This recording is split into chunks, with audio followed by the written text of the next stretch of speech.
Hello, everybody. My name is Ajaman Jasante Goodman, and I'd like to welcome you all to the Financial Seminar Credit Commandments edition from Black Advancement Incorporated.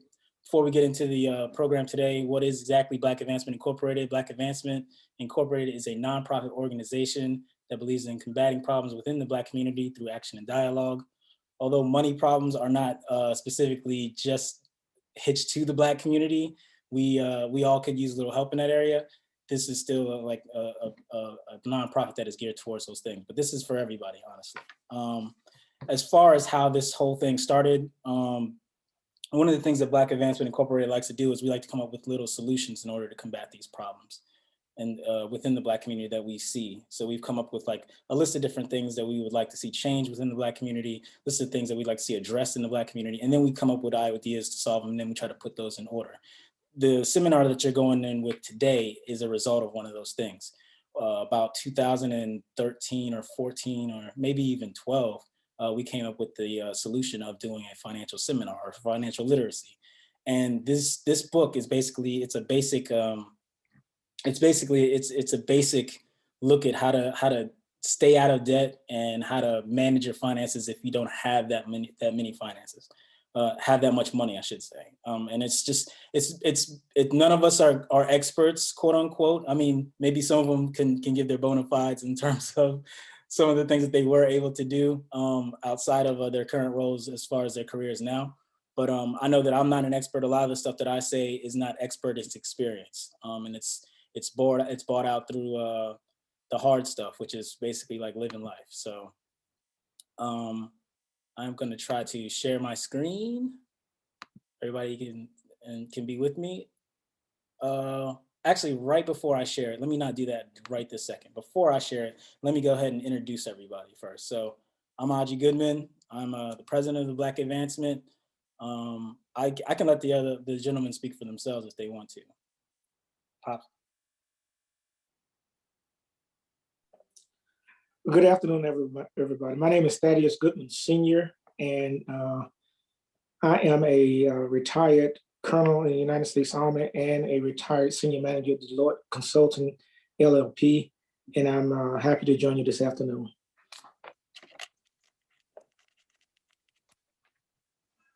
Good afternoon, everybody. My name is Brandon Coney. I'm the Chief Operating Officer of the Urban Academy of Greater Pittsburgh Charter School. Prior to that, approximately 15 years of financial portfolio and investment experience working for Goldman Sachs and PNC Wealth Management. Like I said, some of us have more bona fides than others. So I'm gonna put this on, oh, cool, it's already on speaker mode, fantastic. So I'm now gonna go and share my screen. And the first one up is me, because I will be probably the most underwhelming of all the presenters in terms of the information that I'll be given. And I don't mean that sarcastically, I mean that more so from the, oh goodness, from the standpoint of, oh, goodness gracious, from the standpoint of it being like basic information. So hopefully this thing works. Let me just make sure that I can actually do my thing. If I can't share it, I'll just share where you can see it and all that good stuff. Oh, fantastic, perfect.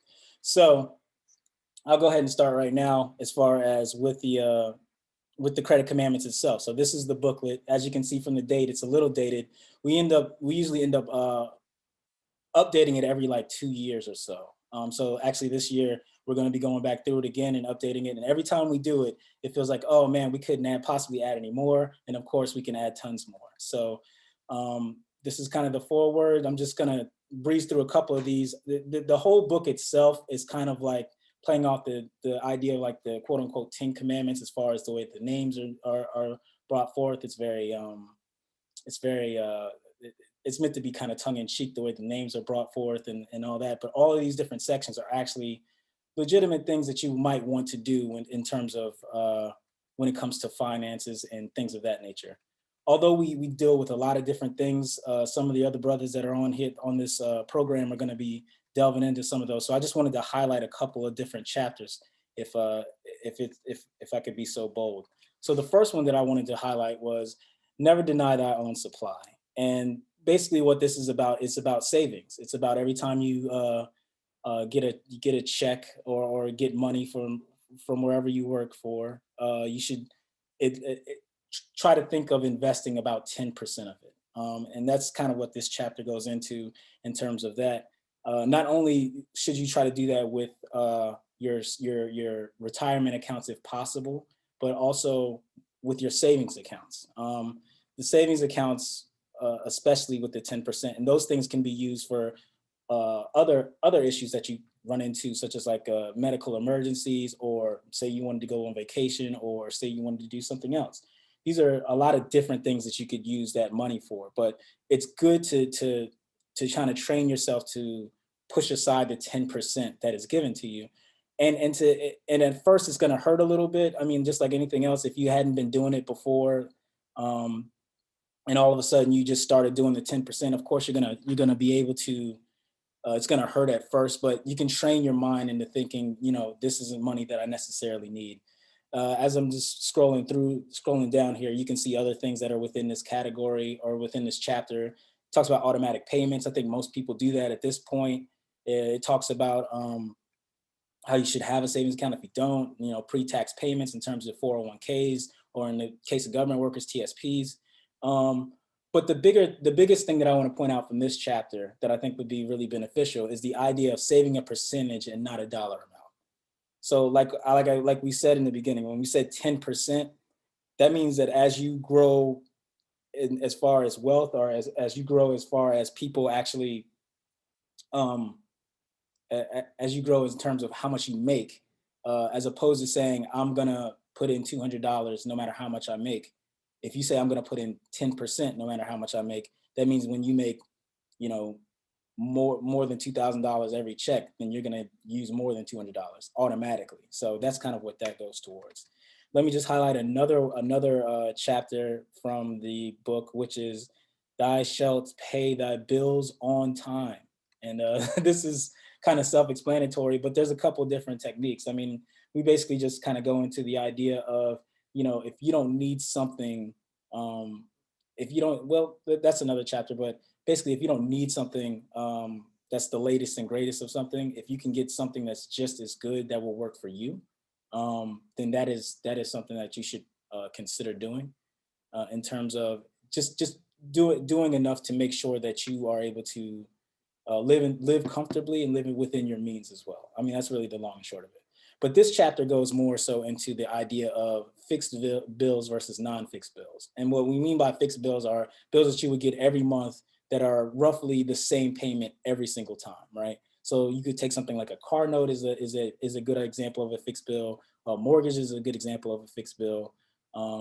Things of that nature. Now, things that aren't a fixed bill are things such as your electric bill, or your water, not necessarily your water bill because that's a quarterly thing, but your electric bill, your gas bill, stuff, things of that nature are things that you could actually help yourself over time. So there's a bunch of different things of like every other chapter that it goes into, avoid payday loans, if you have a fixed, making automatic payments if possible. If not possible, that's fine too. But the one that I want to highlight from this chapter is the idea of overpaying your non-fixed bills, and that can manipulate stuff. And I'll explain it very, very fast, as fast as I possibly can, I should say. So this is an example here of, let's say that you had an electric bill, for instance, right? And your electric bill is, just for example's sake, $100 every month. And for you got your money, right? It's January. You say, you know what? I'm going to pay $500 in January for this, and overpay, right? So by overpaying, now they owe you $400, so to speak, right? That's what this is kind of highlighting right here. But by doing so, let's say the next month is 100 again. If you said, I'm just going to pay half of this so that way I can use this other half to do what I need to do with it, you look at how the rate goes down as the months go on, right? So it goes down to 350, 300, so on and so forth. And basically what this example is trying to show is that by overpaying in the very first month, and then you pay half, you won't have to pay the full amount of that bill again until well into the year. In this example, we get all the way till October, until you would have to pay $100 again. And what you do with that other money that you have done from there, you could save it, you could spend it, you can do whatever you want with it because it's your money. And that's kind of the idea of overpaying for a non-fixed, manipulating a non-fixed bill to make it more fixed, so to speak. Another section that I would like to point out, it's actually really far down. I'm gonna see if I can get down there as fast as possible here. Ah, there it is. Love thy habitat, the place where I only dwell. This is basically just about buying a house. Some of the things you want to do prior to buying a house, some of the things that you want to do post buying a house, some of the idea of getting a new house versus an established home. These are all suggestions and opinions from this standpoint. But like I said, sometimes if you don't have people to talk to, or you don't know anybody who's gone through this type of thing, it's a good reference to go to, right? But the biggest thing that I want to point out, at least from our Credit Commandments book within this part, is the biweekly program. So the biweekly program is something that I've used in the two places that I've lived. And it came as a result, as everything does, it is a crisis, right? I was about to have another child. Because of that, my wife could not work coming up. And I was like, man, I was looking at the bills and I was like, this money is already spent. So I need to figure out a way to make this whole thing work. So I called my mortgage company. I was like, hey, I'm trying to figure this thing out. And and someone said, well, have you ever thought about the bi-weekly program? And I believe my dad had told me about it before, but I wasn't listening, like normal. Anyway, so I was like, no, I have not. But long story short, what the bi-weekly program can help you do is it basically has it to where you pay your bill for your mortgage every other week. I mean, yeah, every 2 weeks as opposed to once a month. So an example that's given right here, as you can see, as opposed to saying, I'm gonna pay $1,000 per month for a mortgage, again, using hypothetical numbers, the bi-weekly program would say you're gonna pay $500 every 2 weeks. And it's actually probably gonna be like a little bit more, it's probably gonna be like 505 because of the companies that are also involved with doing that through your mortgage company, but I digress from that point. Basic math, it cuts it in half, right? But here's where the good part comes in, outside of it just cutting it in half and giving you more flexibility as far as your money goes. It also helps you in terms of your payments. As we all know, there's 52 weeks in a year. 52 divided by 2 is 26. 26 divided by 2 is 13. That's 13, and there's 12 months. So that's 13 months of payments within 12 months. This can help you pay off your house a lot quicker. Last thing I would like to point out is whatever home that you get, you always try to go get the your property independently inspected. Always do that. It's going to cost you a little bit, but it's definitely worth doing. Another one I would like to point out is God Bless the Child. That's got his own.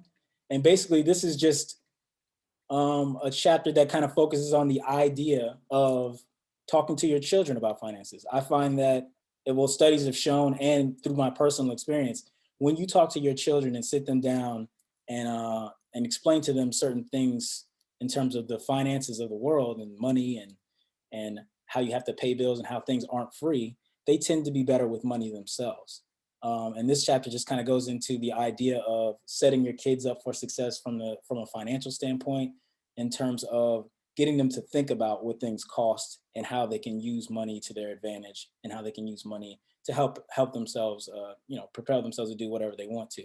And it just gives a couple of good examples of when you could talk to your kids about it. You could bring it up when you're paying the bills, bringing them in there just to see if you do automatic payments, let them see the automatic payments or something. During family meetings, if you have them, when you're on shopping for a big ticket item, if you all go out and go and get a new used vehicle, right? While you're doing that, you can explain some of the things then. When your kid themselves gets older and wants a car, or when you or someone else wants a car, when they start asking for allowance. It's just this chapter, although it's kind of centered towards people who have children, I think that it's good advice for everybody in terms of the idea of just each one teach one. The second to last one that I wanted to highlight is render unto Caesar, which is Caesar's. And this is one of my favorite ones because there's so many different ways you can do it. And I'm sure that some of the other panelists are gonna chime in on this. But the render unto Caesar, which is Caesar's chapter, basically focuses on when people get back their tax money. not stimulus money, but tax money. So basically within this, we have the 3 different models that you could go to. And again, these are suggestions. I'm not a professional, but this is the kind of things that I do with like my tax return when I get it. Again, the number is hypothetical at 10,000 just to make the math easy, but it kind of goes to different things. So if you, let's say that you have children, you say, I'm going to spend 35% on my kids, 10% on car payments. I'm going to pay down some of this credit card debt. If you have it, I'm going to put some money away for emergency savings. I'm going to use some other money in case I need it for some medical things. Everyone has a medical thing at some point. Put it towards some home repairs or just to fix up your place. And then also $1,000 to do anything you want with, because hey, it's your money. But that's not the only model that we have. We also have a bill-centric model, which basically says, hey, I'm just gonna try to pay off all these non-fixed bills. The example that we used earlier, where you put forth $500 towards this bill and then just pay a little bit of it as the year goes by. So that way you can keep more of your money to put that towards whatever you want. And then there's the self-centric bill, which is basically like if you're out there on your own and all it's just you and you got back a decent return and you say, hey, I'm just going to keep half of this money. So I know that there's going to be other opinions shared about this, like throughout this, which is also makes it super cool.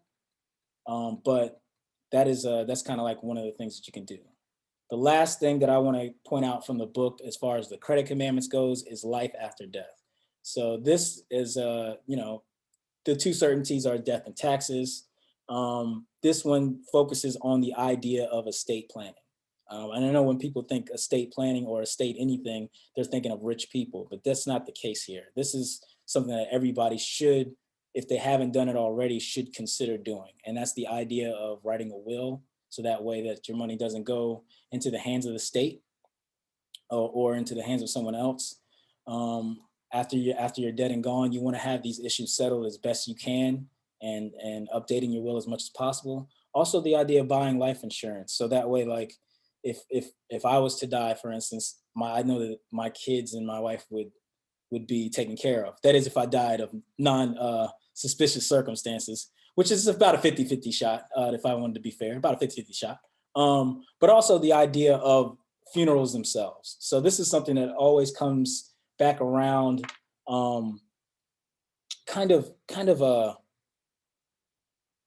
catches people off guard because I guess, the last thing you expect grieving people to think about is how much stuff is going to cost. And funerals, specifically burials, tend to be pretty pricey and can catch people off guard, I think, as far as the cost goes. So that's something else that we just kind of throw out there so that people have an idea of what's going on. And there's some more stuff in the book. It's a really great book. I'll share the information in terms of where you can access it at the end of this entire seminar. But that is a long story short. That is kind of what we've got going on. So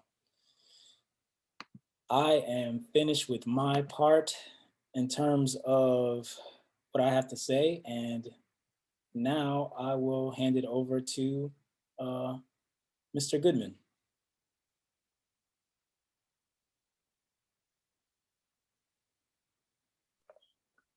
Good afternoon. My name is Thaddeus Goodman Sr., as we said before, and I really want to talk to you about budgeting. Audrey covered a lot of the things that we're probably going to end up talking about in this particular section, and you're going to have overlap throughout the day.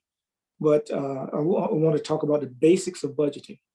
The last time we had one of these financial sessions, I talked to you about financial planning 101. And I want to sort of go over that again in a micro standpoint and talk to you, just give you a quick overview of what those things we talked about there were, and then move on specifically into budgeting. Next slide, please.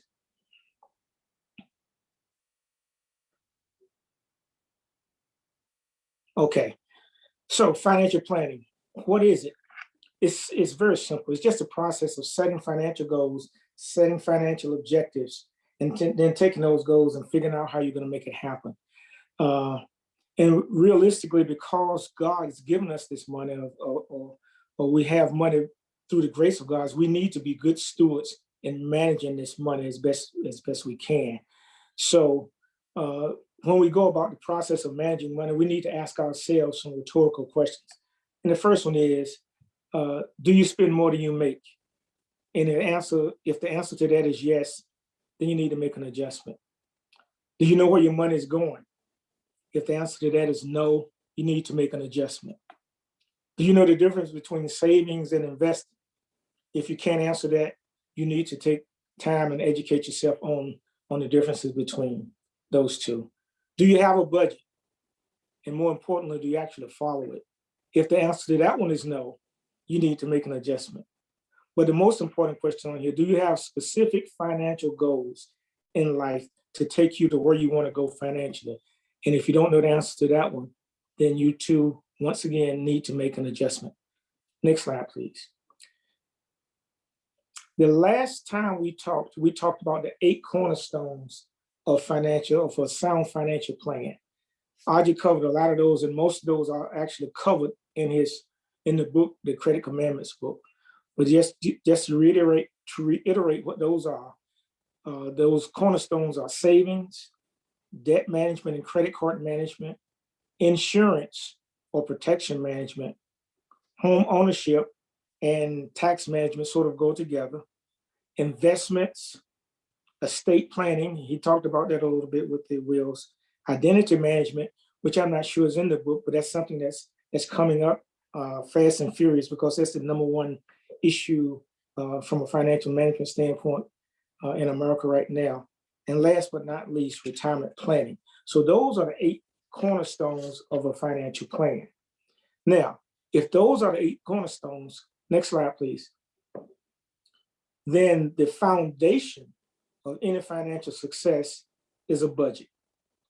And what you need to do, first off, if you haven't already done it, is establish a budget. Now, most people, when you start talking about budgets, they go apoplectic. They go, well, I don't want to deal with that. And it's really not that hard. Now, what is a budget? A budget is just a simple plan to manage the money that you have, or to manage the money that you expect to have in a given period. And it gives you a clear picture of where your money is going on a regular basis, most of the time monthly basis. And it's absolutely essential to achieving your financial goals. Now, the first thing you need to do when you talk about managing a budget or establishing a budget is writing it down. It's extremely important that you actually see what you're going to order, see what you are going to do to execute this budget properly. And you can write it down in any format that you want to. You can use spreadsheets, you can use pen and paper, you can go to some of these online budgeting programs like Ramsey and see what you need to do there. But you need to document what goes in, what comes in, I should say, and what goes out. And the next question is budgeting difficult? And the answer is no, unless you make it difficult. And budgeting is really a pretty simple process. Can you scroll up on the screen a little bit, please? Back, I'm sorry. Okay. Budgeting is a real simple process, okay? The thing that you have to understand with the budget is that it requires discipline, it requires persistence, and it requires cooperation. And when I talk about cooperation, I'm talking about if you are married, both spouses have to be behind this whole process, or it may or may not work as well as it should if both of them are not behind it. And a good budget is going to do 2 things for you. It's going to preview all your monetary activities in the upcoming months. And it's going to let you know the balance that you have during that period. Okay. Now, how do you set up a budget? Thing #1 that you have to do when you're going to set up a budget is plan and write down all the money that you have coming in from all sources. That's called your income. And I'm keeping this very simple. The second thing you have to do is plan and write down all the money that you have going out to all the sources. And these are called your expenses. Now, this is not so easy to do because most people don't know what they are spending their money on. They write things down, they go out and buy things, but they very seldom document them. the budget is going to require the discipline for you to document those things that you are actually spending money on. So once you've gotten everything written down that you're going to, that you have coming in, and then you know everything that you're going to spend, you subtract the expenses from the income. It's just it. It's just that simple. It is simple, but it's not easy to do. And the thing you need to remember also is that the budget is not a stagnant document. It's got to be reviewed on a monthly basis. It's got to be adjusted as things change in your life and in your finances. So let's take a look at a hypothetical budget. Could you go to the next slide, please? Could you make that a little bit bigger so we can see it, if that's possible?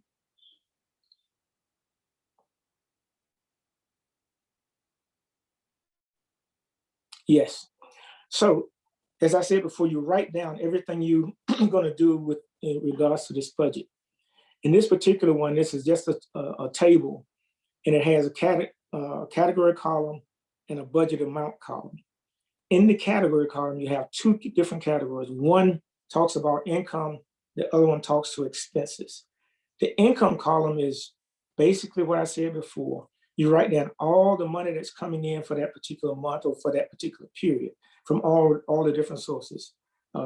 Your check, your wife's check, your money from alimony, whatever it is, write it down. In this particular case, this particular household has $6,200 coming in per month. That's pretty standard, and that's going to be the standard amount that they have to deal with and work with most months. I would say almost every month. Once you've documented your income, then you document your expenses. And when you plan for your expenses, and that is all the money that's going to be going out from your income, you should try to prioritize it as best you can. Now, for example, priority number one should always be savings and givings.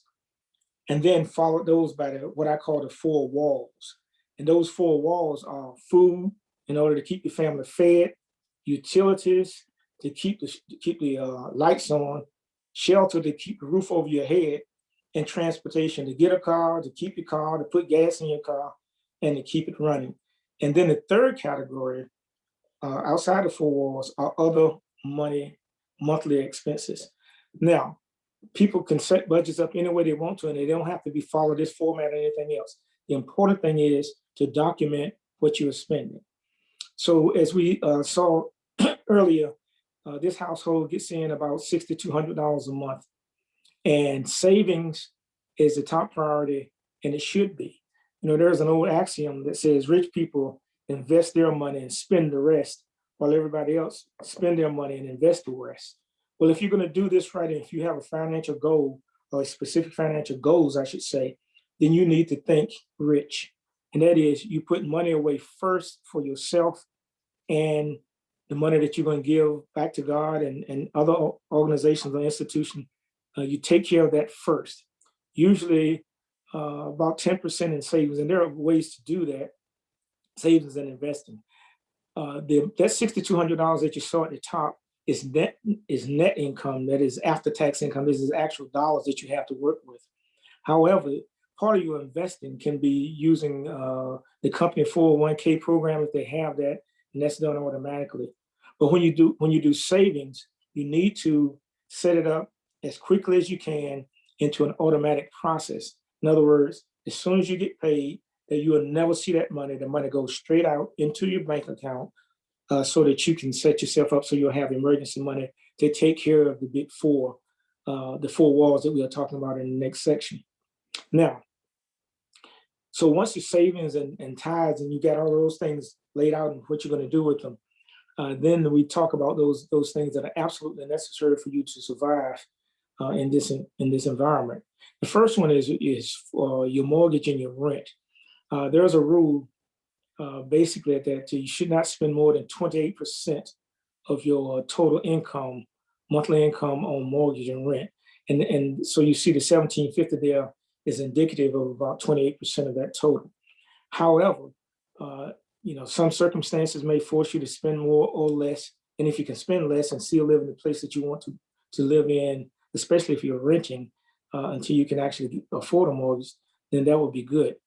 The utilities, the lights, the water, the electricity, the water, the gas bills, those things, have to be taken care of. Now, in this particular one, I showed $350. That may or may not make sense to you, but it's just there as an example. One of the things I do want to highlight about that is you're probably not going to have the same amount in utilities each month because you don't have water bills every month or gas bills every month. Those things can be taken care of on a monthly basis rather than trying to put a specific amount aside. And that's why you have to set up a budget on a monthly basis if you can. Transportation, your car payment, the gas to support to drive and maintenance to take care of the car, that too may not be the same each month. However, the car payment is a fixed cost, and just like the mortgage or rent are probably fixed costs for the most part. And you can set those up if you have the money available in the bank and with automatic payments.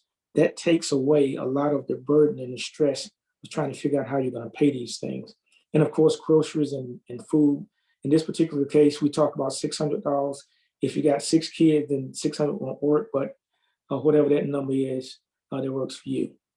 The area where you have the most flexibility is the third area. And these consist of, I call them other monthly payments or other monthly expenses. Things like your cell phones or your cable bills or your Netflix bills or Prime Video and HBO and all those kind of things. Those are flexible. You can do some things with those if you need to. Credit card bills. They could be flexible depending on the situation. If you got more than 2 or 3 credit cards, you probably need to cut back on those as quickly as you can and consolidate them to reduce the amount of money that you're going to be spending on those. Entertainment and restaurants, also something that is flexible. Insurance, house, car, for your house, your car, your life and health are not necessarily things that you can cut back on, but you can change things like the deductibles for each one of them to reduce the amount of money. And then you have the category that I call miscellaneous or other.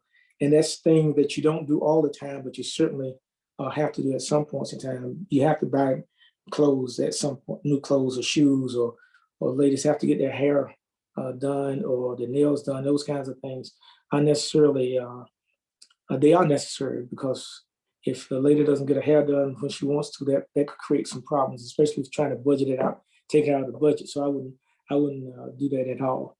So what you want to have is at the end of the day, you want to have the total expenses equal to the total income. And the expenses in this case is $6,200 and the income is $6,200.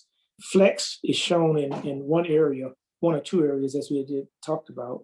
In the miscellaneous area, also in the areas with credit cards and those kind of things. So you can work those, but it's going to take time. My admonition to you is do not get discouraged with the budget. The first couple of months, the first 3 months, it can become a real pain.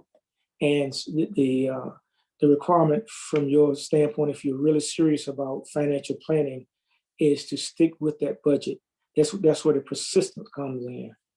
And in the case of a budget, when you first put it together, if you have money left over, and in this particular budget here, the miscellaneous amount could be used, not used that particular amount, that $450, maybe 200 of it would be left over.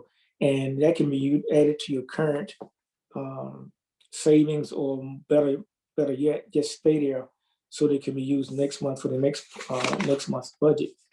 Now, next slide, please. Now, more than likely, if you're just starting this process and you're actually true to writing down all of the things that you're spending, there's a possibility that you might end up with a negative number.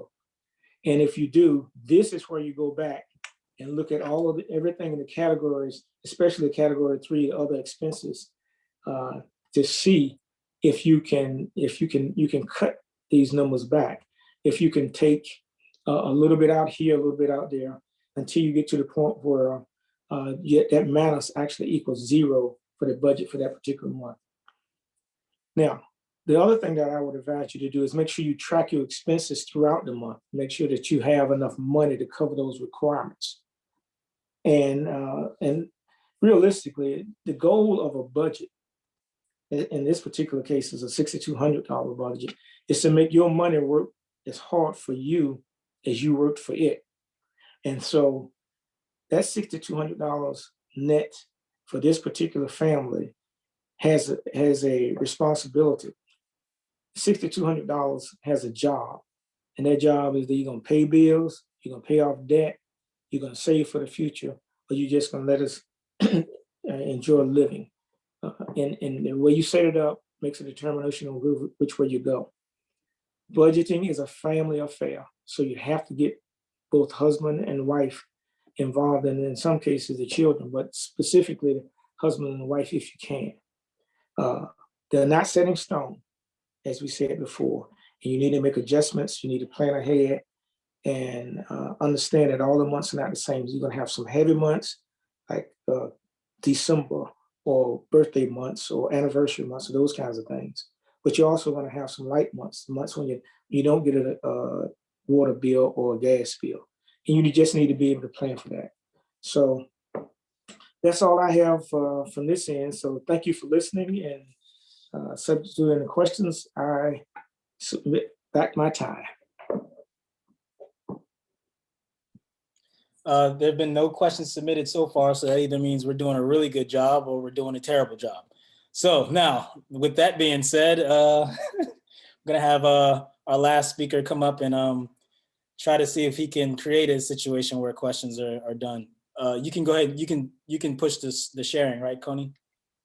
All right, I'll go ahead and do that. And I will be 100% honest. I'm not certain that I can follow that. So either Mr. Goodman or Mr. Goodman, you all did wonderful jobs. You all see my screen? Yeah, you cut in and out every once in a while. So see if you can stay in one position when you talk. Which I know is difficult, but It is. It is. You're good right there. I will try my best. Go ahead, man. I'm gonna stop stepping on it. So we're going to talk a little bit today about financial literacy. And these are just a couple of quotes that I wanted to share. The first one is by Reginald Lewis. Keep going no matter what. Next one, I will tell you how to become rich. Close the doors. Be fearful when others are greedy. Be greedy when others are fearful. By Warren Buffett. And then in investing, what is comfortable is rarely profitable. And that's by Robert Arnett. So we're going to talk about some of the different types of income, but I want to share another quote with you first. When you work on something that only has the capacity to make you $5, it does not matter how much harder you work. Most you will make is $5. That's by Idowu Koyinikan. So first type of income is earned income. And earned income is any income that's generated by working. So that is working a job in 9 to 5, working 2 jobs, having a small business, consulting, even gambling. That is earned income. It is the most common form of income for most people in the world, especially here in America. It is also taxed at a higher rate than the other 2 forms in a moment. And generally speaking, there are no startup costs. Ultimately, when you get a job, there may be some small expenses that you may incur with your specific job, but ultimately you don't need any money to actually start working a job. But the benefit of earned income, amongst many things, is it, as Mr. Goodman pointed out, it provides you money for all of your expenses, but more importantly, it provides you capital for future. Next, we have portfolio income. So portfolio income is any income that's generated by selling an investment vehicle at a higher price than what you paid for it. Examples include trading in the stock market, buying and selling real estate, buying and selling collectible assets. Collectible assets could be watches, they could be pieces of art. Portfolio income has the tendency, and it can be taxed at higher rates, depending upon the income that you are deriving from it. Generally, seed money is required for startup costs. You can't invest in the stock market without having money to put forth into the stock market. You buy and then in turn sell real estate without without having some semblance of startup costs with that. But again, another benefit of portfolio income provides capital for future endeavors. And this is what is considered the holy grail when it comes to investing. And this is called passive income. Passive income is any income that's generated by assets you've either purchased or created. Examples include rental real estate properties, residual income from a business, and the creation and publication of your own intellectual property. So that's writing a book that is getting patented nature. Passive income is generally taxed at more favorable rates than earned or portfolio income. And the good thing about passive income is that generally seed money can be borrowed for your startup costs. So let's say you want to get into rental real estate, which we'll talk a little bit about later. You can get into that business without using any of your own money. You can borrow it from banks. You can take on partners. There are other ways of doing it as well. Again, the creation and publication of your own intellectual property. If you want to write a book, ultimately the only thing you need for writing a book as far as startup costs go are time and expertise. Same thing with if you come up with a design and you want to get it patented, you can apply for patents through the patent office. And generally speaking, those costs are either nothing or minimal. And the biggest thing, again, with passive income, it provides capital for future endeavors. We're going to talk a little bit now about investing in the markets. Another quote: how many millionaires do you know who become wealthy by investing in a savings account? I rest my case, and that's by Robert G. Allen. And that's ultimately the case. And Mr. Goodman pointed out earlier, and ultimately is that millionaires invest in investing. They spend their money on investing and then spend the money on the rest. And that's really how they get rich, and that's how they stay rich. So there are several different mechanisms. Each of them have associated upsides and downsides, which I'll talk about each one. But here's another quote that I actually love: find every stock as a company, find out what it's doing.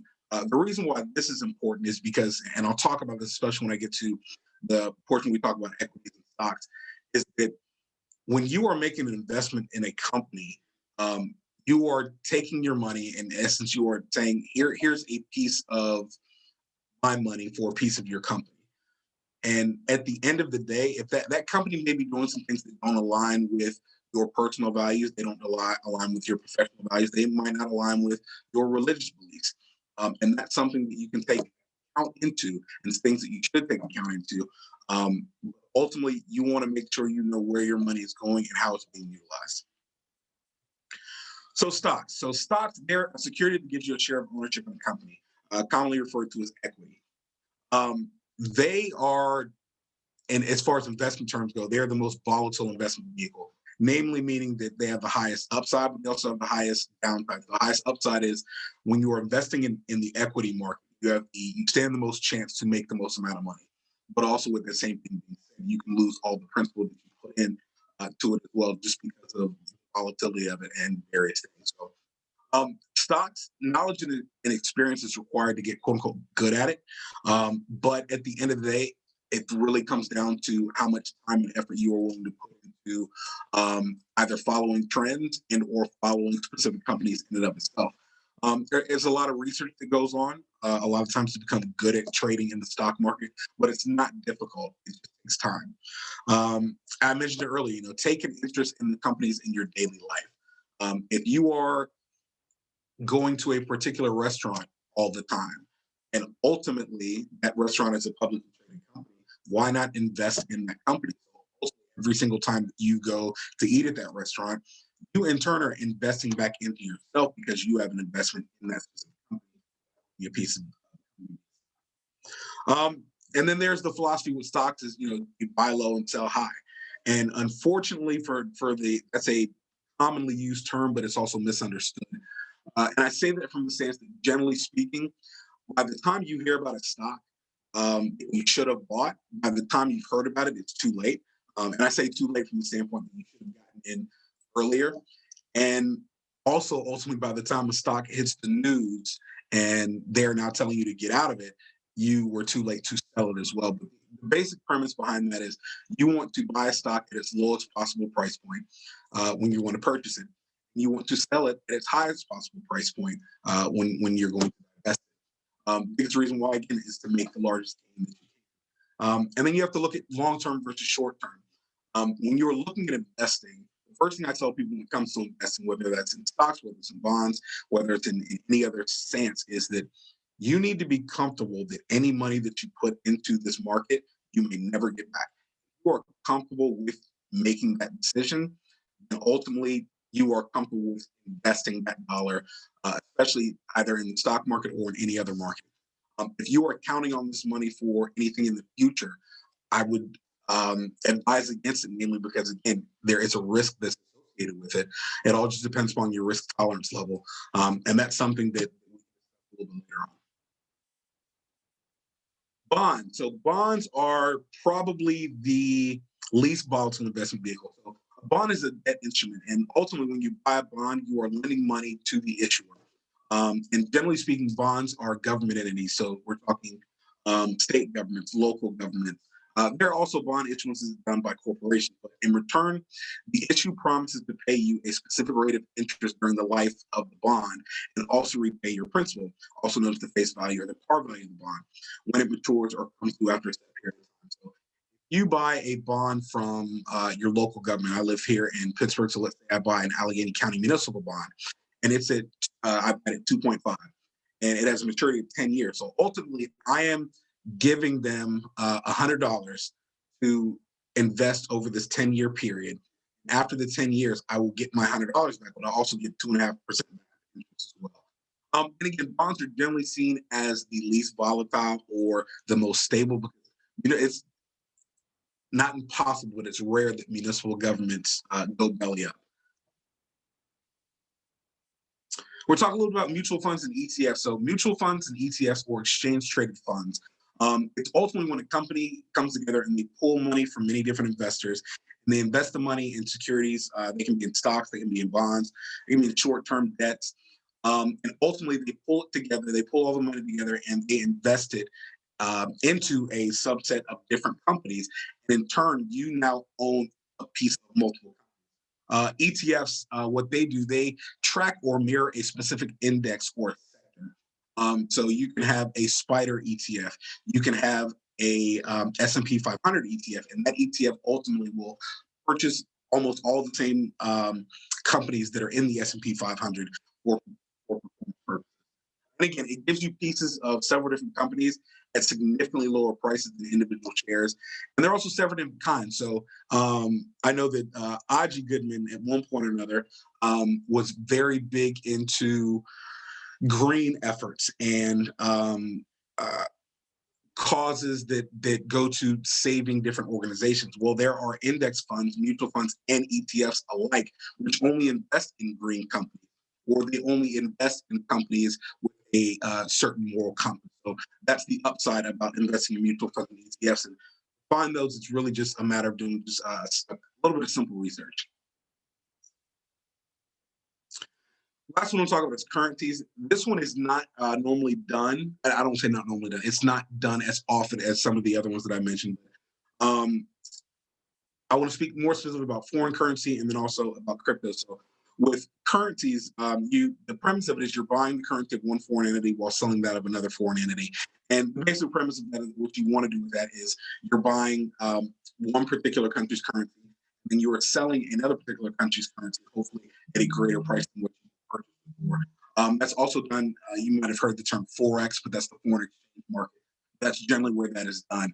And a newer currency, and I say newer, namely from the standpoint that it's gotten a little more traction here as of late, but it's been around for a while, is cryptocurrency. And cryptocurrency ultimately is a new form of currency in which there's actually no tangible assets tied to the currency in and of itself. But I actually, it's funny, I've gotten into many discussions with a lot of my friends who I used to work with in the investment world. Some of them think that it has the potential to skyrocket, some think it has the potential to plummet, but it is an investment option. The thing I would say about crypto, just like anything else, is make sure that you do your research on that to ensure that it's something that you do want to get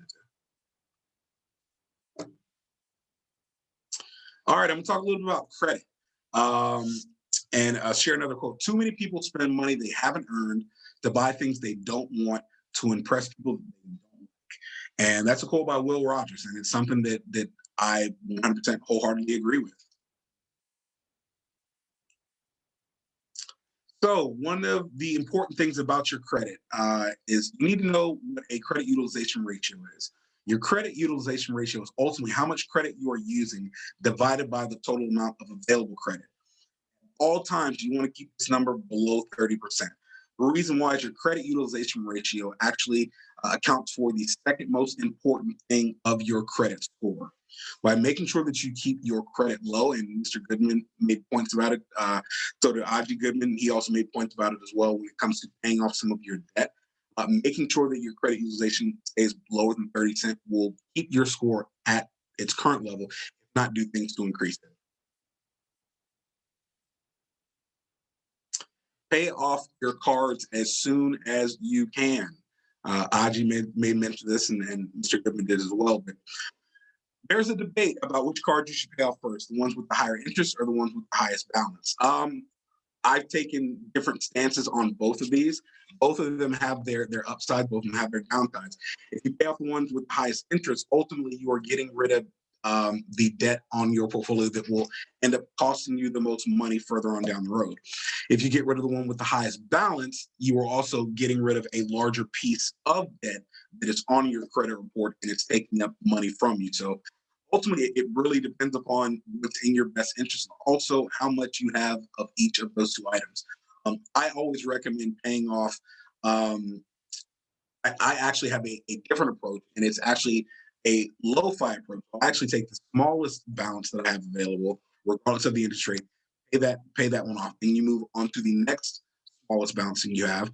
And as you see here in the notes, you use the money from the previous card that you paid off, use that same money to apply it to the next card that you pay for that next time period. And so you pay off that money. So we'll just use an example. Let's say that you were paying $100 a month on your lowest balance credit card. And on your next balance credit card, you're paying $150 a month. Well, you paid off the one that's $100 a month, and you're now on the one that's $150. Take the $100 that you were paying on the lowest one, add it to the $150 one. So now you're paying $250 a month on that card. That goes to the thing that Aji made mention of, sort of Mr. Goodman, from the standpoint of the faster you pay off credit card debt, the less money that you're going to end up spending in interest. Request credit limit increases. This also is important as well. I made mention of it earlier. Your credit utilization ratio is nothing more than your used credit divided by your available credit. Well, guess what? If you request a credit limit increase, you will increase the amount of credit that you have available, therefore in turn lowering your ratio as long as you're not doing additional spending. One thing I recommend: don't do it on new cards. So if you've opened up a card within the last 2 years, don't go to that particular company and request a credit limit increase.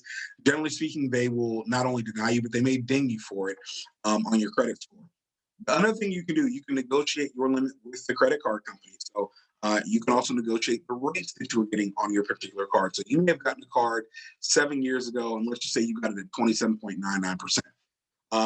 By positive credit scores, by on-time payments, by showing that you are financially responsible and you are a responsible consumer, you can go to their credit card company, ask for an increased limit. You can also ask for a different rate.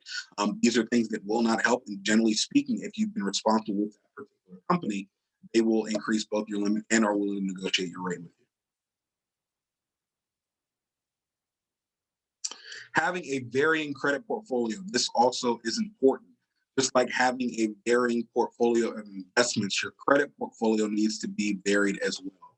And what I mean by that is having a mortgage, having car payments, having credit cards, having a line of credit or home equity line of credit.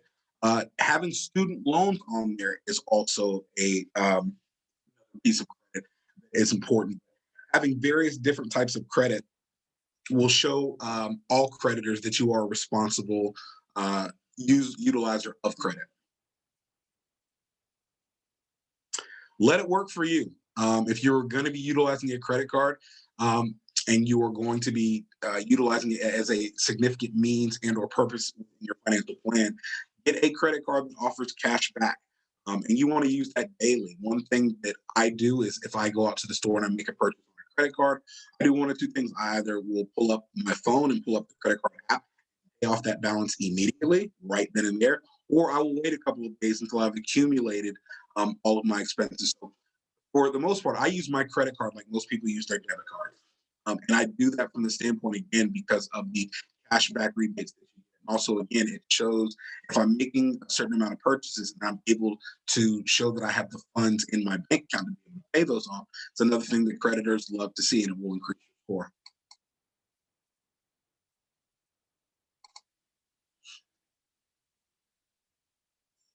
Pay your bills on time, people. I mean, that actually is the number one thing that makes up your credit report. If I'm not mistaken, it's 35% of your credit score. It's really all I can say. Avoid late fees. Once you get late fees, those get added onto the principal. The principal is, you receive interest. You get interest on the principal payments you were making. So you don't pay your bill on time. So in addition to missing your $100 your $100 minimum payment, you now have a $15 late fee tacked onto it, or $25 late fee, or $35 or $50 late fee, which then in turn is added to your entire principal, which then in turn increases the total amount of money you have to pay. Pay your bills on time. It's that simple.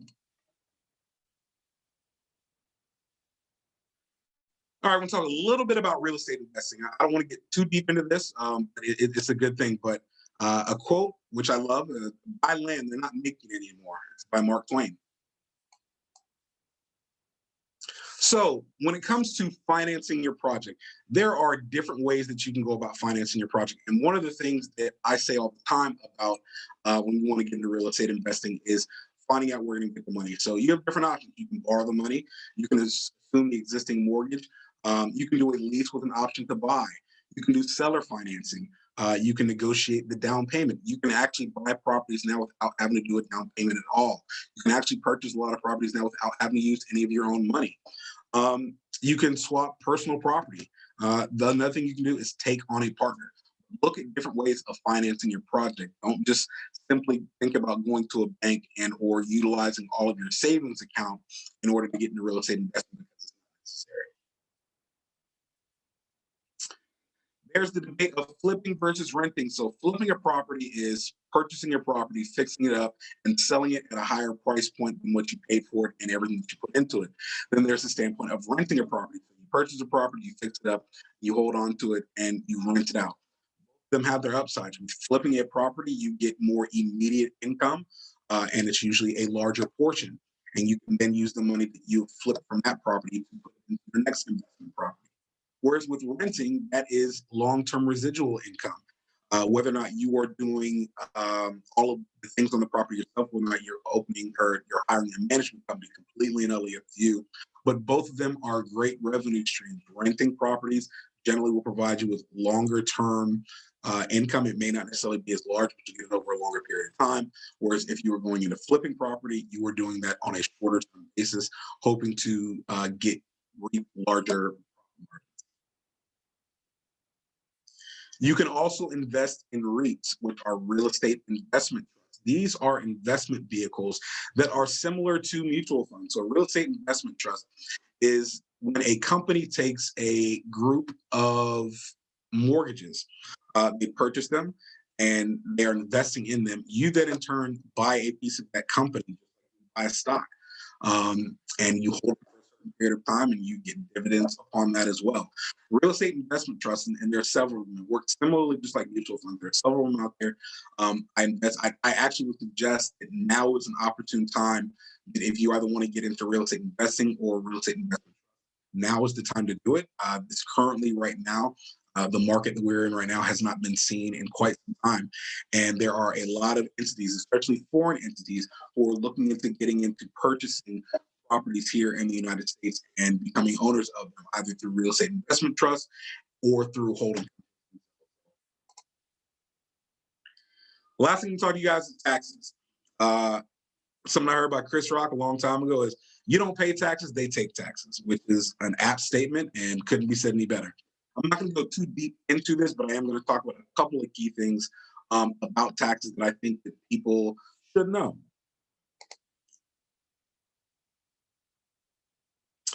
Biggest thing, take advantage of the system. And what I say that by, so the biggest thing you want to do when it comes to taxes, and both Aji mentioned this, Mr. Goodman mentioned this earlier, when it comes to taxes in and of itself, is you want to reduce your taxable income. Now, whether that's by tweaking your W-4, whether that's by, there are other ways to do it, increasing the amount of money that you invest into 401k or your company's 403b or your company's retirement plan, whatever entity that you work for, if they have a retirement savings plan, invest in it. The more money you put into that, whether you can match or not, reduces your taxable income. If you don't have one, contribute to an IRA. An IRA is an investment retirement account. By contributing to that on a yearly basis, and there's a cap for the amount of money you can put into it, that also is money that reduces your taxable income.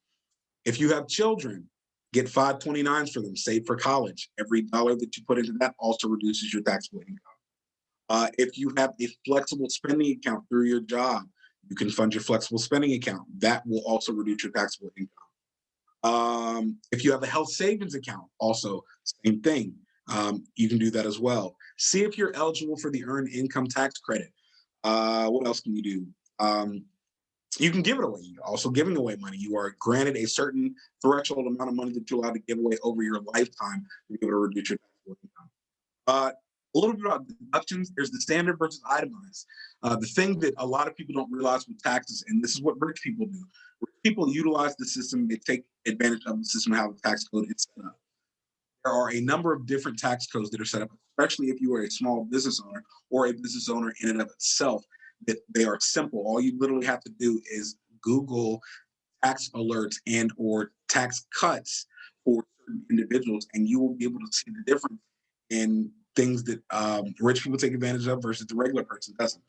And standard versus itemized. If you start itemizing your taxes, especially if you're a small business owner, that will in turn reduce income. Most people, generally speaking, if they do not have a small business, don't have enough in itemized deductions to do a standard versus taking the standard deduction. That's completely up to you. And two other things we'll talk about quickly. The tax withholding estimator. So there's a calculator on the IRS's website. It will calculate, it will take into account how much you've been paid. All you need is your most recent pay stub. You go there, you input your information, it takes about 5 minutes.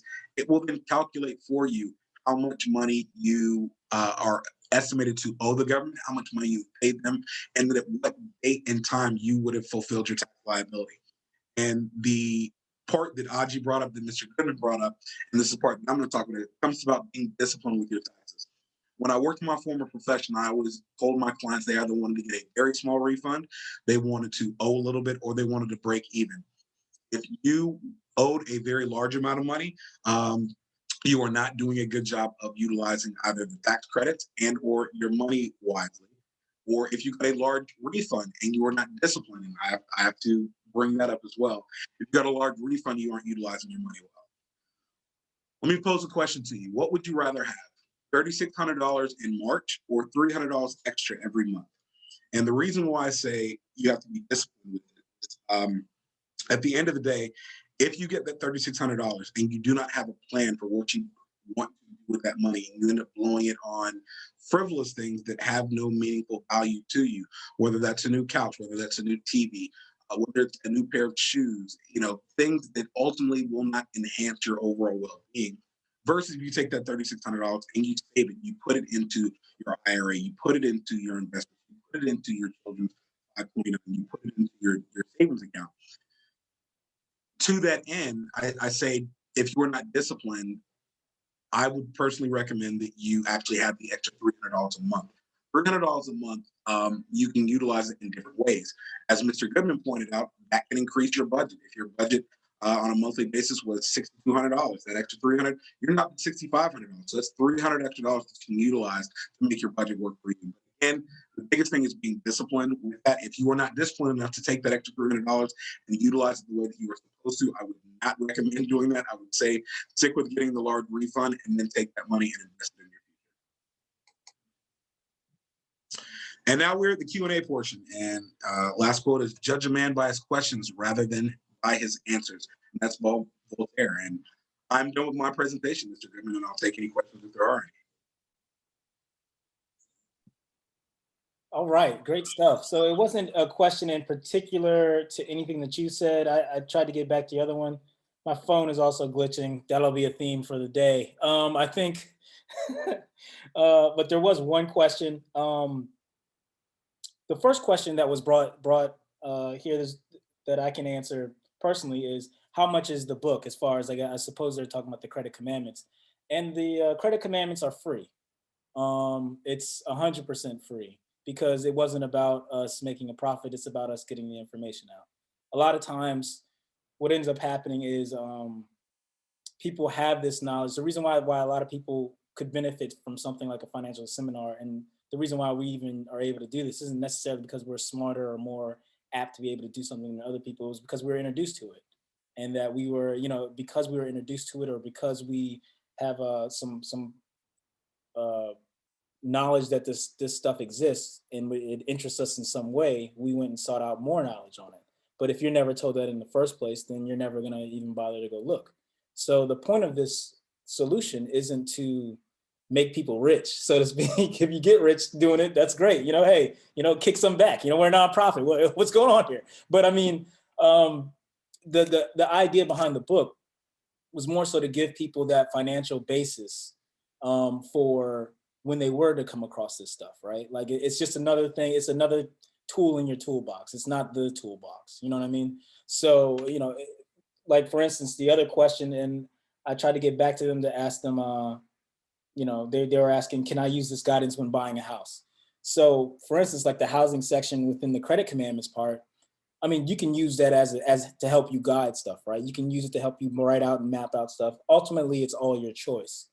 But I mean, that's kind of what the principle of the book is. It's not only to help people be exposed to this stuff, but it's also to help you just think about things in a different way. For instance, like when I got one of the biggest things that I thought that I would want in a house is a hot tub, like forever.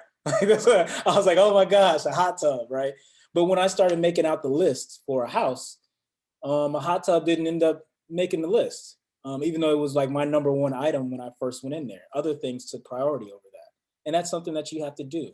I'll leave the both of those questions, not so much the book question, but the idea of the house, in terms of using some of the advice that we've had for buying a house. If you brothers want to jump in, you can go ahead.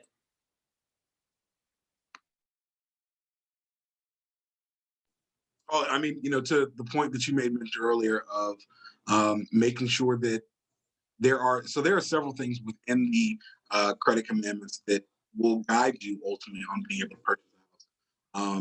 One of the biggest things that Aji brought up is getting an inspection done. That can be the difference between, that actually can be the difference between what type of loan that you can get. There are several different types of loans out there that you can get for. You can get a traditional house, you can get a mortgage, you can get an FHA loan. It truly not only depends, but at the end of the day, that's how the credit commandments are a significant tool or significant resource that you can utilize for purchasing.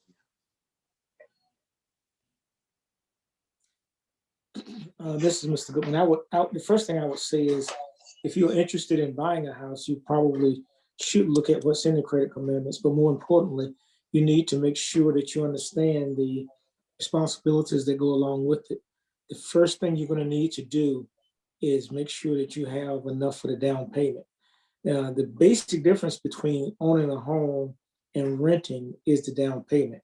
Because once you own the home, the amount of money you're going to owe each month is going to be consistent throughout the rest of your next 20 or 30 years.